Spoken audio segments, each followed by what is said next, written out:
Psaume 102. Prière d'un malheureux lorsqu'il est abattu et qu'il répand sa plainte devant l'Éternel. Éternel, écoute ma prière et que mon cri parvienne jusqu'à toi. Ne me cache pas ta face au jour de ma détresse. Incline vers moi ton oreille quand je crie. Hâte-toi de m'exaucer. Car mes jours s'évanouissent en fumée et mes os sont enflammés comme un tison. Mon cœur est frappé et se dessèche comme l'herbe. J'oublie même de manger mon pain. Mes gémissements sont tels que mes os s'attachent à ma chair. Je ressemble au pélican du désert, je suis comme le chat huant des ruines. Je n'ai plus de sommeil, je suis comme l'oiseau solitaire sur un toit. Chaque jour mes ennemis m'outragent, et c'est par moi que jurent mes adversaires en fureur. Je mange la poussière au lieu de pain, et je mêle des larmes à ma boisson à cause de ta colère et de ta fureur, car tu m'as soulevé et jeté au loin. Mes jours sont comme l'ombre à son déclin, et je me dessèche comme l'herbe. Mais toi, Éternel, tu règnes à perpétuité, et ta mémoire dure de génération en génération.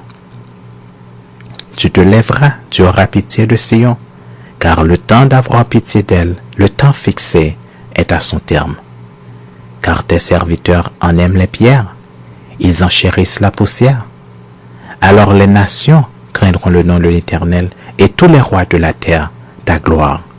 Oui, l'Éternel rebâtira Sion, il se montrera dans sa gloire. Il est attentif à la prière du misérable, il ne dédaigne pas sa prière. Que cela soit écrit pour la génération future et que le peuple qui sera créé célèbre l'Éternel.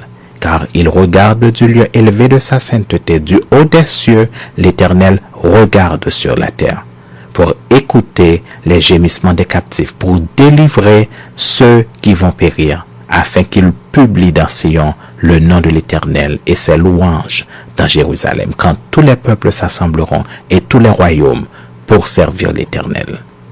Il a brisé ma force dans la route, il a abrégé mes jours. Je dis, mon Dieu, ne m'enlève pas au milieu de mes jours, toi dont les années durent éternellement. Tu as anciennement fondé la terre, et les cieux sont l'ouvrage de tes mains. Ils périront, mais tu subsisteras. Ils s'useront tous comme un vêtement.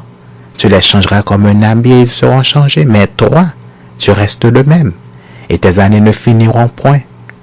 Les fils de tes serviteurs habiteront leur pays, et leur postérité s'affermira devant toi.